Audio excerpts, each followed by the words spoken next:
Well, hello, everybody. My name is Eric Enge. I'm General Manager at Perficient in the digital marketing team. And with me is longtime friend of mine, Rand Fishkin. I think you probably all know him, but he was founder of Moz and now founder of SparkToro, author of the book Lost and Founder, and general, forgive me for putting it this way, Rand, but general industry legend. Thanks for, I knew you were going to wince, but thanks for joining us today. It is my pleasure, Eric. I'm very excited to bust some SEO myths with you. Yeah, no, it should be fun. And what we're going to do is we're going to run through 9 myths. It's all going to go pretty quickly, people, because it's like a few minutes for each one. So hopefully you'll get a ton of value out of this. We got a lot of data to share, a lot of thoughts. So yeah, and we've got a. I was going to say we've got a Q&A time at the end. Yes, we do. And for this too, if you want to tweet stuff, we're going to suggest that you use the hashtag SEO Mythbusters. SEO Mythbusters. You got it. So I've always wanted to be a Ghostbuster, Mythbuster, or something like that. So we'll see how we do it all. Awesome. All right. Are we going to get rolling? All right. Let's roll. Excellent. So we're going to start with our first myth, which is you can't get value from no-click searches. And there's a related myth, which is that traffic that goes to Google properties is of no use to you. And the reality is? Yeah, the reality is complicated. I think that this myth, Eric, it exists for a reason, right? There is a frustrating reality. If you look at population of Boston search, if you look at a search for weather, right, it is absolutely the case that folks like wonderground.com and weather.com, citylab.com, in the case of the population query, right, they have lost a lot of traffic on these head of the demand curve terms. However, I think that the reality is that when this happens, many of these searches and many of the searchers are not the most lucrative, not the most engaged ones. They are looking for very quick, instant answers. And because of that, there's not a tremendous amount of value that can be extracted from them. Google tends to take away a lot of the traffic that is of the least value to a website. And so I think that some of these concerns have been overblown. I also wanted to specifically mention this speed test one. I think this is an excellent example because the folks at Ookla who run speedtest.net, you can see that they're the bottom result there, right? The second one on the mobile. They have continued to benefit massively from this ranking, despite the fact that Google has their own speed test that you can run. I think that's because people want to verify or people trust the speed test from Ookla more. I think it is because on many search queries that are related to speed test, Ookla comes up, but the Google one box answer doesn't. And to your point, if Google's sending traffic to their other properties, whether it's Google Books or Shopping or Google Images or Maps or YouTube, you can still benefit from being in those rankings and controlling the information that's seen through Google. Yes, and for YouTube in particular, it's a very large search engine in its own right, and you can observe that there's a significant number of YouTube results that show up in organic search results. So it's actually another way to get back into Google if you have a very effective video strategy within YouTube. Yeah, absolutely right. All right, so for our next myth, this one is featured snippets cost you useful traffic. And the reality is, well, here's a data point from one site that we looked at in detail where they got a featured snippet. It's pretty apparent what day that happened, and traffic actually just really took off for them in a very big way for this particular page. It's just one page, but traffic more than doubled. Now, we've seen this kind of data in actually many, many different scenarios. This is just one example, which isn't to say that there aren't situations where featured snippets do cause you traffic. I think there are. I just happen to think that they're more where it's a benefit, kind of similar to your Ookla example. Yeah. I mean, the way I think about this is kind of there's like a flow chart in my head. It says Would I rather have the featured snippet than my competitor? And if that's the case, I want to pursue it even if it costs me traffic, because I want to own and control the information that people find when they come to Google.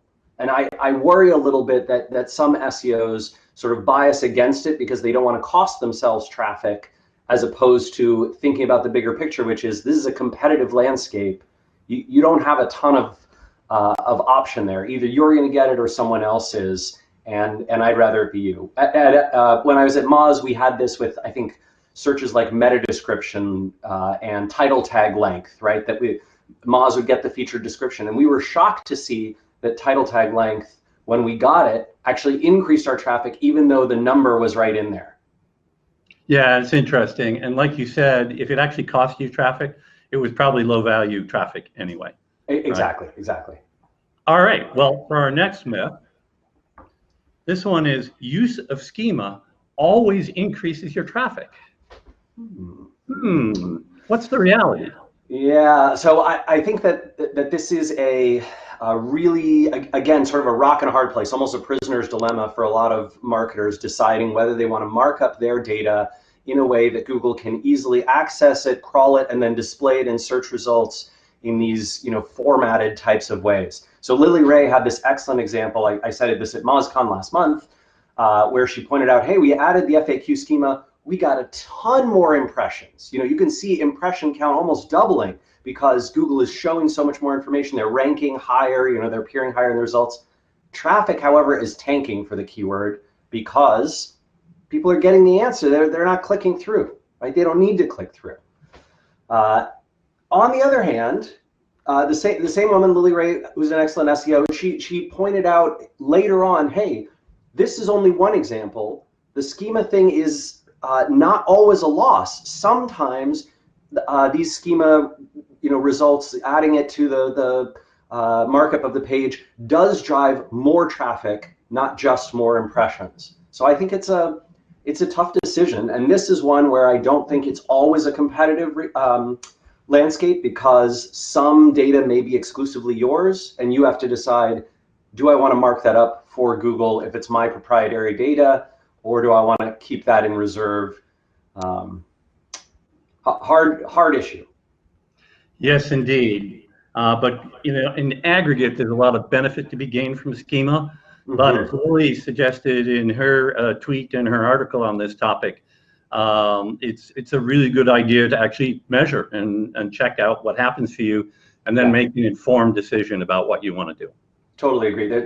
I mean, the SEO world is filled with cases where you have to test. That's one. Yeah. All right, let's move on to our next myth. This one, now I think most people know the lie to this myth, but I do run into a lot of people who think that paid search is bigger than organic. And then I also do run into people, and this is a more common thing that people think, is that people just don't recognize the ads in Google. They're being fooled. And well, okay, let's look at the reality of it. Well, the reality is that today we still see an 11-to-1 disparity in favor of organic traffic over paid traffic. This is excellent data that you pulled together from SparkToro, Rand. And this is via Jump Shot, Yeah, well, sorry, right. You published it on SparkToro. It's from Jump Shot, which is an excellent clickstream monitoring service. I think it's 100 billion clicks you looked at or something like that. Yeah, just a very large number, about 11 million devices in the US. Yeah, so that's a very statistically significant example. And then just 2 years ago, I believe it was 26-to-1 in favor of organic. 3 years ago, sorry. And so it's changed, and Google has definitely morphed and grown the paid share, but organic is still the lion's share.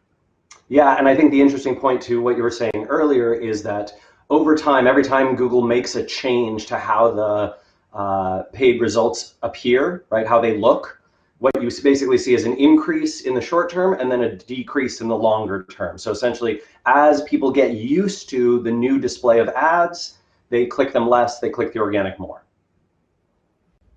Excellent. Well, let's take a look at our next myth. This one is, you can't impact voice answers. What's the reality?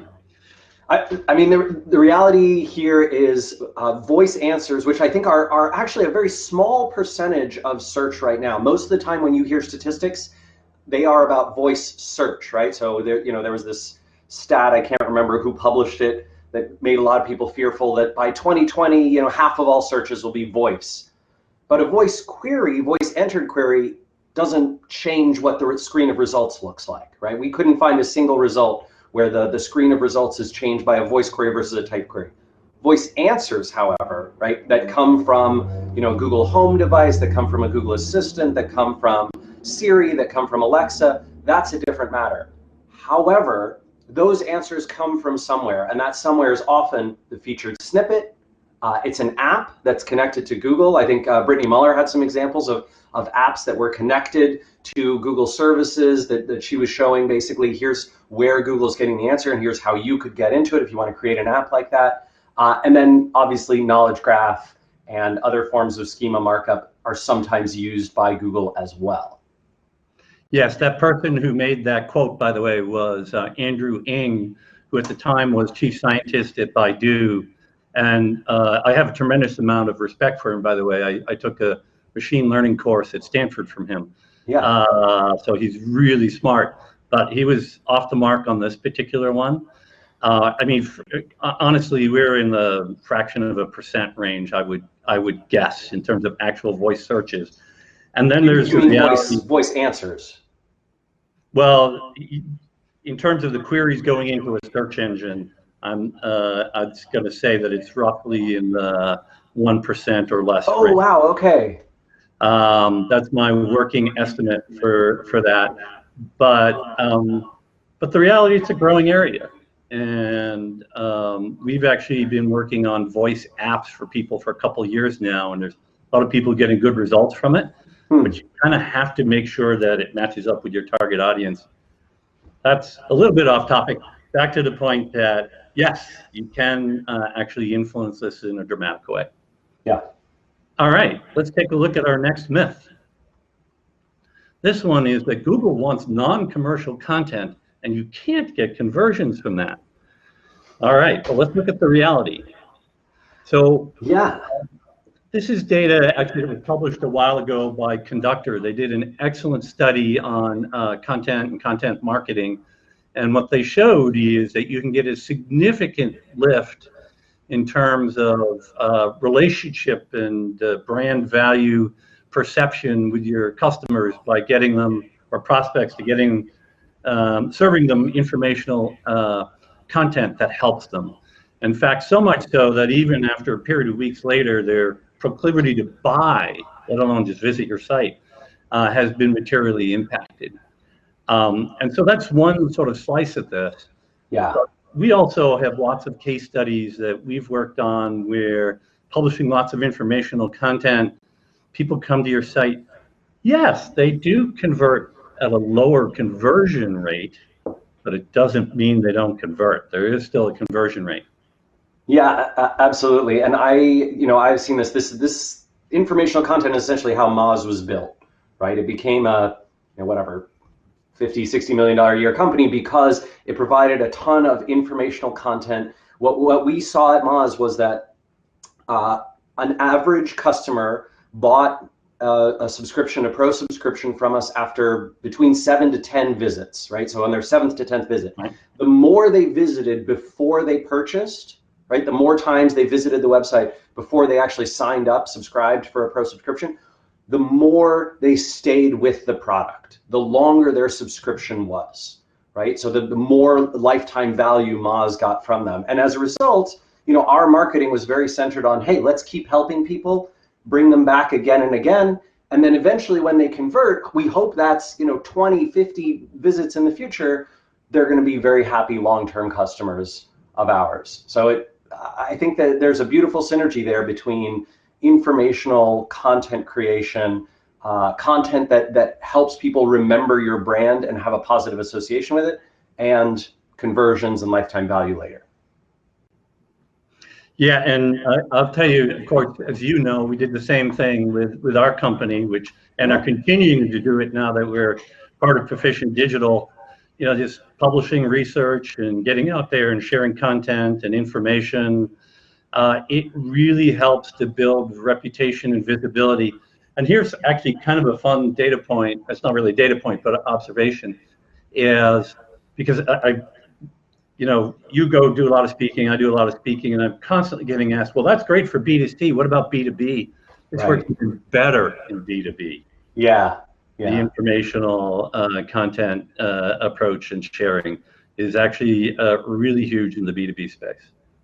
Okay. Yeah. I mean, I completely agree. We had, I've seen a bunch of this in, B2C space and B2B space. And I have also observed that I think one of the things we talked about earlier, right, the zero-click types of searches relates to this as well. So sometimes when your content comes up in Google, people have this impression that no one will remember, they won't have any brand association with you.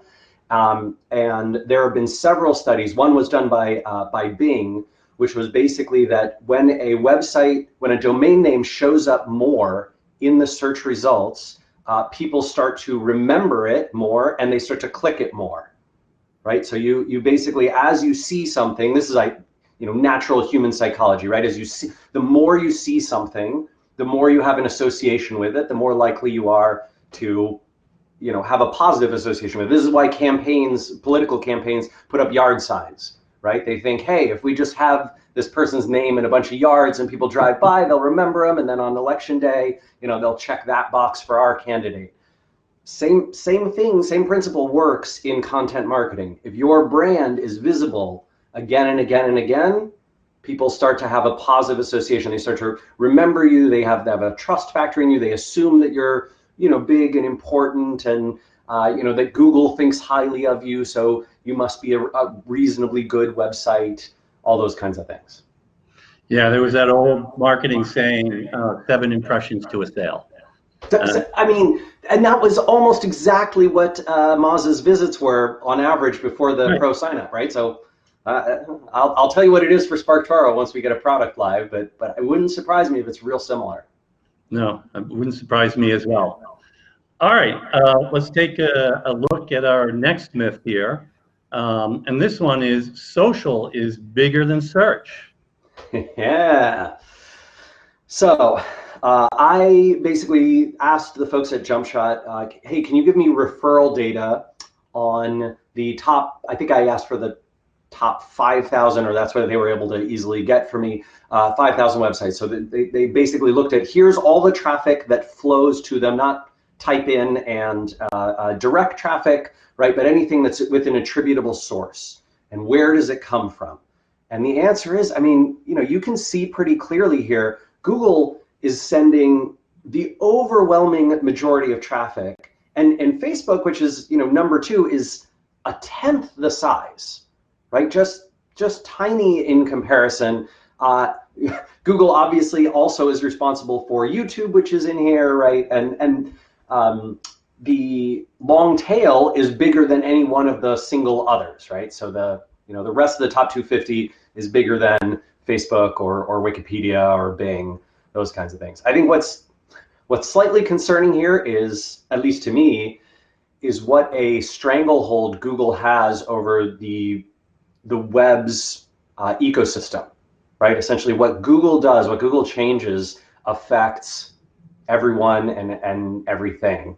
However, if you are hearing from your boss, your team, your clients, like, hey, we're not, investing enough in social. Social should be sending more traffic. Why aren't we doing as well there?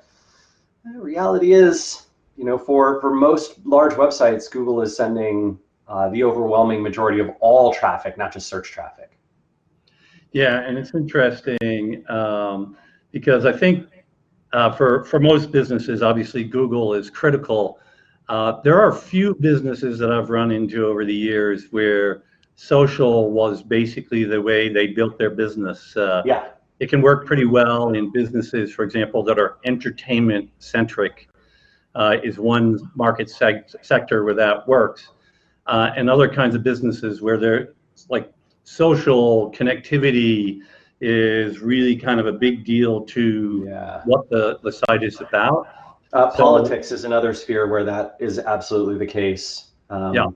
Yep, I've seen it in literature and writing as well. A lot of fiction and even nonfiction that social is 50% plus. Yeah. So, but for I know 90+% of the businesses, it's Google basically. It's Google. Because for that 90%, not only is not social not the best source of traffic, it's probably not even good converting traffic when you get it. Yeah, the way I think about social in a lot of those cases is social is how I get exposure to the audience, right? That's how I get people to know me, sort of like me, remember me. And my goal on social is to be seen, to get engagement rather than to drive clicks. And this is because Twitter, Facebook, LinkedIn, Instagram, Pinterest, Reddit, you name it, right? Whatever the social platform is, WhatsApp, they are intentionally biasing not to drive traffic out. So you can see on Twitter, I've done this experiment many times, I've looked at a bunch of data around this, right? You can see that a tweet that receives X many impressions, X many engagements, so that's comments, replies, retweets, likes, etc. If it has a URL in it, Twitter will intentionally sort of make it a little less visible, sometimes a lot less visible, than the same tweet that does not contain a URL and gets the same amount of engagement. You can test the same thing on Instagram. If you have the, there was a great experiment where basically a team of folks in the influencer marketing space put link in bio, the text link in bio, right, on Instagram on their posts, and then they had the same posts without it, and they saw that those posts that didn't have it, whether that's the algorithm doing it, or whether that's human beings not engaging as much, hard to say, but there you go, right? LinkedIn, same thing, right? LinkedIn is pushing shares with URLs down. That's why so many folks have gone over to the system of, see the first comment for the link, and then they comment on their own post to try and drive you to the website. So yeah, in all of these cases, the clear reality of social is that's a great place to drive engagement, to get brand awareness, and then you can use that brand awareness later on, right? You can basically benefit from that when people see you in search, when they come directly to your website, when they think of, oh, what was that site who was that person who had that great, content that I saw via LinkedIn, Twitter, Reddit, Facebook, Instagram, whatever. Yeah. No, absolutely. And our next myth is actually highly related to this one, or interacts at the very least. And that is this idea that, well, Google and Facebook are dominant, right? I mean, so if I have a business that's socially centric, then maybe I should just spend all my time on Facebook. And otherwise I should spend all my time on Google. Those are the only places I should market, the only sensible places to do it, right?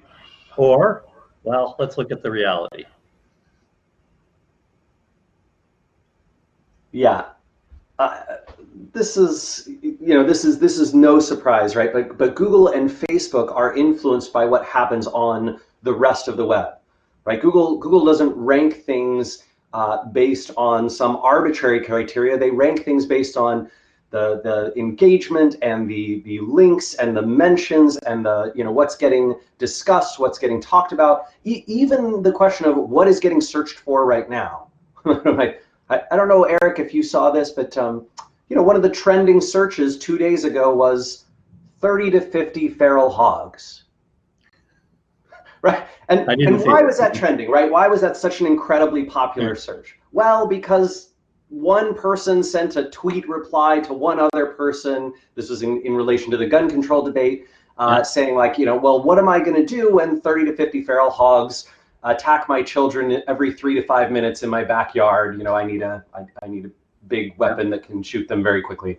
Anyway, lots of people were having fun with that on Twitter, and it became an internet-wide phenomenon, right? It was all over Reddit, and then tons of people were searching Google, and of course, BuzzFeed was producing articles about it, and I think the New Yorker or something was making fun of it, right? So all this content was being created. Google recognized that, people were searching, hence you have this, this sort of stream of influence. And I think it's very wise for marketers to pay attention to, how do I influence Google and Facebook, these primary drivers, oh, it's through everything else, right? This is, I mean, this is the contention behind SparkToro, which is essentially we exist because we think that people want to and need to influence their audience in all the places where they go before they get to search, before they get to a purchase-ready advertisement. And I think that's a smart place to play in content marketing, in social media marketing, in influencer marketing, in email marketing, across the board.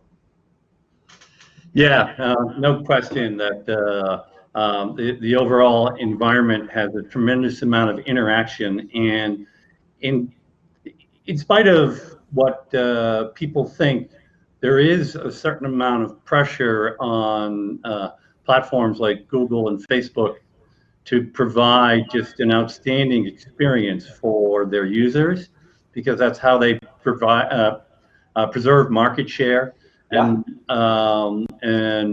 And how do they figure that out? They find out that there's something is trending and people are really interested in it. And it's in the particular case of the feral hogs. The issue there is that people are going to start searching on that. Yes. And if Google doesn't have an answer, then they will create dissatisfaction. So Absolutely that correct. ends up being a really big issue. And that's the reason why the platforms are wired to pick up these signals and be able to respond to them, as quickly as they can. Absolutely right. Cool. So one more myth that we want to talk about, which is paid search is too expensive for you to make a positive ROI. All right, let's look at the reality of this one. All right, so in my experience, what we see is, well, first of all, no question, when you have a direct response marketplace, there is a tendency for ROI to asymptote towards zero, because more and more people will pour money and they're willing to take lower and lower margins just to get the customers in. And what you need to do in these situations, you need to learn, first of all, a couple of things. One is, okay, it does mean you probably need to be better than average in how you optimize, or you need to put a lot of effort into effective optimization to be successful. And that's actually a really important thing to understand that you do. But people who know how to do this well actually do make money from paid search. It's just a big investment. It's not like this set it and forget it thing. It's constant, ongoing work. And that's really important to understand.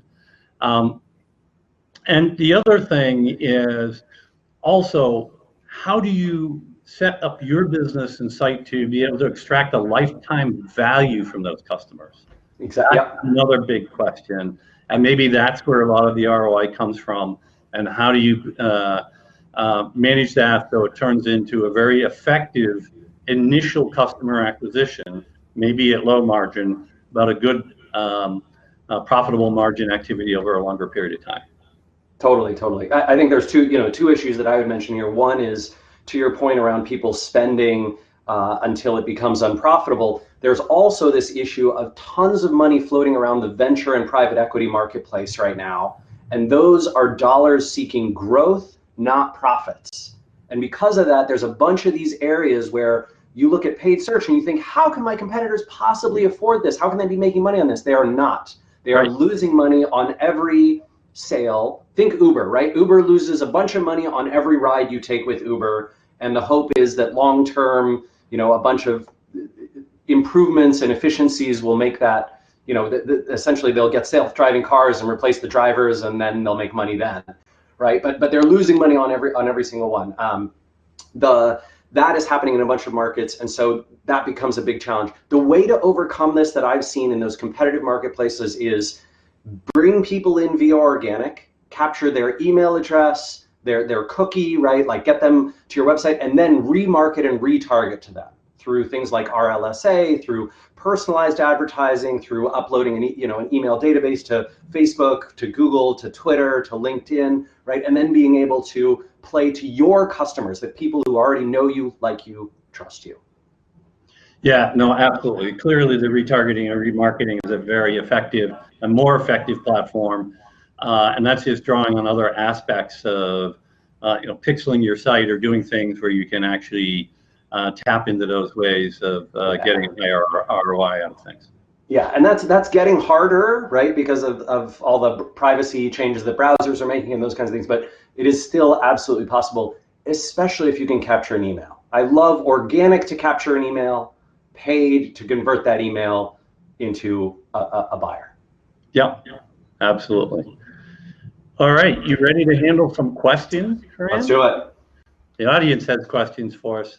So here from, I need my glasses to read this thing. Those glasses look good on you, Eric. Well, yeah, thank you. You haven't aged in the 20 years I've known you. It's amazing. Yeah, well, thanks for lying. I appreciate that. All right. There seems to be a correlation here, according to John. Hang on, the questions are coming in too fast. John Berniers says there seems to be a correlation between dropping my AdWords budget and drops in organic ranking. Truth or myth? I think there is truth in the correlation. I don't think it's causal, right? So what I've seen very, very often is when I look at a business, and this is in the past, right? During my SEO career, when I saw a business would say, hey, we pulled back on our paid spending and we're seeing drops in organic. Paid spending is usually, they have dropped paid spending across a bunch of vectors, not exclusively just, we dropped some of our prices or our bids in SEM. And because of that pulling back on marketing efforts, you are branding fewer people, right? You are, fewer people are looking for your brand name because they didn't come to your site via paid search and then, type in your brand name later. And so there's this strong correlation between paid traffic and organic traffic that doesn't necessarily mean Google is dropping rankings because you stopped paying them. It means that your brand is doing less engagement on the paid side. Those engagements of all kinds are driving fewer links, fewer mentions, fewer brand searches, fewer clicks per search, right? A lower click-through rate in the organic rankings, more people biasing to your competitors. And as a result, your rankings, your traffic start to dip down. Yeah, and then you go back to the 7 impressions to a sale kind of thing too. Yeah. So if you show up twice in the results rather than once, there is some data, not in all cases, I will admit, but there is some data that suggests that increases total clicks between the two positions. Yeah. So there's value to that. And also, can you imagine if the European Union got a hold of and could prove that Google was using paid search to influence the SEO?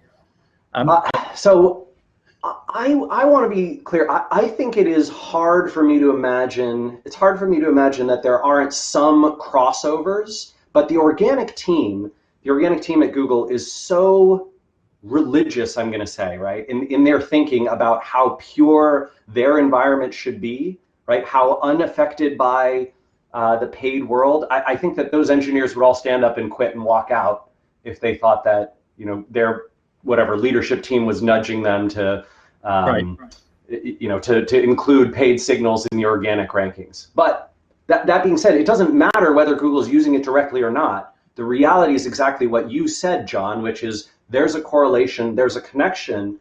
It's quite clear, and we should all be aware of that. When you stop spending on brand, when you stop spending on paid, when you stop spending on PPC, you appear also less in organic, usually.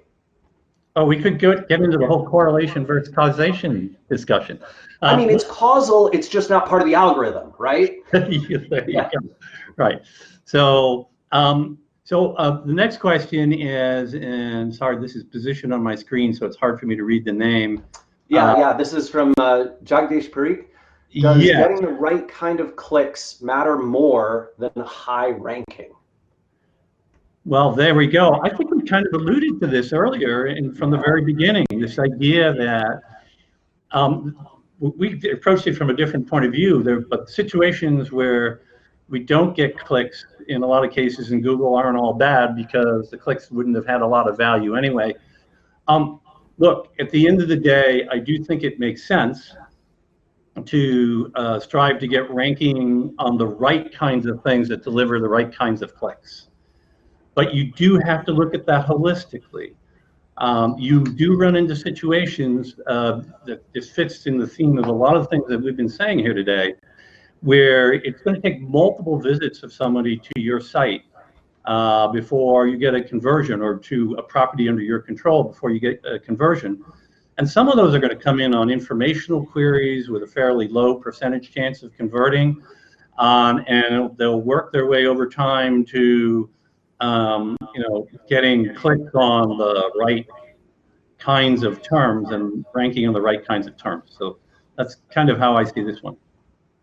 Yeah, I really agree with that. I would also say, right, in answer to the right kinds of clicks versus the high rankings, I think that it really does pay to consider what words and phrases and what types of content are most valuable for you to go after from both a branding perspective, meaning, I want people to associate my brand positively with these words and phrases in this realm, and also on the direct conversion side, right? The keywords sort of further down the funnel. I worry when people get very conversion heavy focused in their SEO that they miss the top of the funnel, right? The early people who are interested in the space. And when you overly focus on the bottom of the funnel, right, the very end before someone converts, you're usually losing out to a ton of value that's created up in the higher echelons of the funnel, in the earlier stages of the buying cycle, and your competitors are taking those away from you. So I think you have to play throughout. Otherwise, you can lose a lot of value. Yeah, it's like drying the pond of your future potential customers. Yes, exactly. So, so Stephanie, oh, sorry. I was going to throw this one your way. So Stephanie Ewan, sorry if I mispronounced that, Stephanie. With the drop in organic clicks, how can a site win with search? So I talked about this a little last month. I think the key here is to say, in aggregate, there are fewer organic clicks per search, right, or per 100 searches.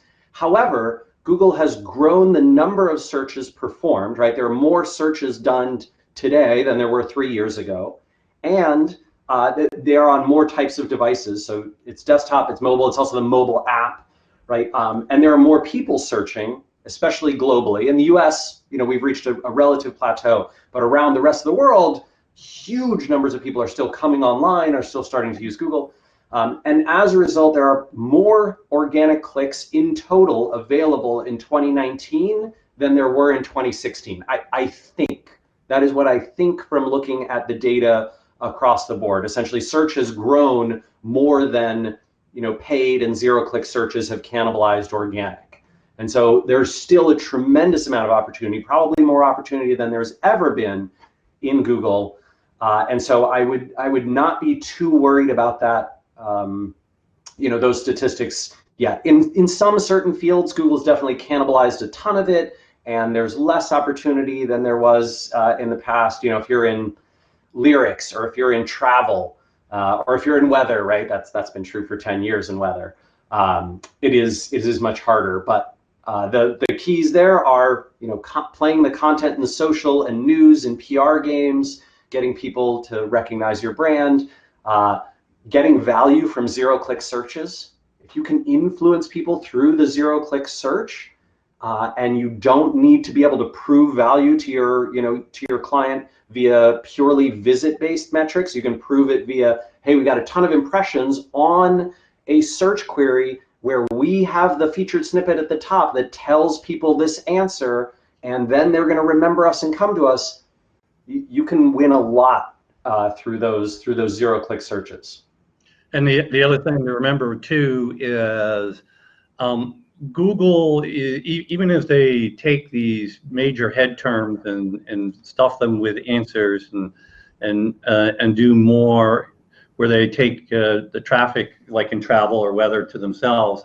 Areas they don't tend to cover are more the long tail side of things. So there remain opportunities to play even in those spaces. And maybe over time that will erode too, but for now there's still a lot of hay to be made there. Yeah, absolutely. All right. Eric, oh, sorry. Yep, go ahead. Yeah. So Janet is asking us, is blog creation enough to drive all of our SEO, or do we also need to regularly update the rest of our website's pages as well? So I'm going to start with the blog piece first, which is I happen to believe that most of the people who publish their content on a blog shouldn't be using a blog as the format for that content anyway. I agree. Yeah, and I'm a blogger. Yes, because if you're publishing evergreen content in volume, you have certain flaws in a blog structure, which is the content ages artificially, and it's not under your control, and the percentage of pages which are not useful for Google to index is disproportionately high. So a content hub structure is a much better way to do that. That wasn't really Janet's question, but I had a chance to sermonize, so I did. So you definitely should look at what you should be doing at your other website pages as well. Two things to think about there, though. It isn't necessarily just updating the existing pages. There's definitely room to think about that. But as Google gets more and more centered around rewarding the sites that have the best breadth and depth of content, you need to think about increasing the breadth and depth of the pages of your site, not just your informational content, but the other content, so that you can send Google strong signals that you will satisfy a large percentage of users to your site. Yeah. Which is more complex than just throwing up pages for the highest volume search terms. You have to be addressing a lot of the chunky middle and longer tail terms in order to satisfy a large percentage of users. Absolutely right. Yep, well said. So let's see, what do we have next? We have, boy, it's just scrolling right in the wrong place for me here. I don't know if you can, the next one I see and can read is from Mary Grace Wilson. Can you comment on your opinion on the importance of citations? So I am, I think, a stronger believer than most in the value of citations. I think that Google is looking at the web, especially trusted portions of the web, right? Things that appear in news sites and reference sites and domains where Google has high confidence that the information has been editorially reviewed and that the publisher themselves is high quality and very consistent and consistently accurate and truthful. And then they look at mentions of businesses' brand names like any other entity and connect those up with other words and phrases to form semantic sort of understandings of the connections between those words and those brands. And over time, that can have a huge impact in how you rank around a massive number of terms and phrases related to what your company, what your brand does, right? So you can see this in some sectors where a brand and a website never really mentions who they are or never mentions what they do, right? They are completely unoptimized from a keyword level SEO perspective. And yet, because other people on the web reference them so much when they talk about something, you'll see that they come up. A good example is, I think that one of the consistently highest rated restaurants in the world is a place called Osteria Francescana. It is in Italy. It's near Bologna. Modena. It's in Modena. It's run by this guy Massimo Bottura, and you can see there's a Netflix Chef's Table special all about this place. I think if you watch the show that Aziz Ansari was on, he goes to this restaurant once, and so there's all this content around it. The restaurant itself of course, never mentions, there's not even the word world's or best or restaurant on the page. It's in Italian, right? But they come up all the time for world's best restaurant in Google, because everybody else, whenever they talk about this place, even if they don't link to the website, they mention Massimo and Osteria Francescana. There you go, right? It's these semantic connections that are forming. And so I'm a big believer that if you can get your brand, your name cited in places that are reputable, high quality, trustworthy, in a consistent fashion, you will start to rank for those terms and phrases that people associate your brand with. Yeah, and even if it isn't a direct ranking factor, I think we agree that there's a causal relationship, because it's the overall, holistic behavior of the web which the citations feed into. So yeah, there's that search query, by the way, that search query for world's best restaurant. It has a fascinating thing.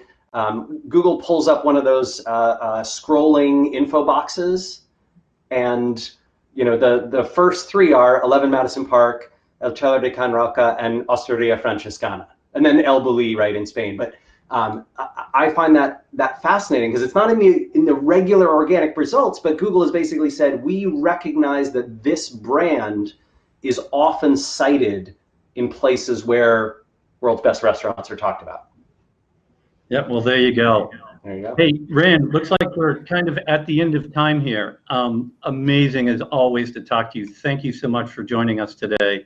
My pleasure, Eric. It was really fun. I love busting myths with you. I hope we can do it again sometime soon. We'll work on setting it up sometime. So appreciate it very much. To all those who have watched, thank you so much for watching. I hope you've enjoyed the event today, and we hope to be back with you sometime soon. All right, take care.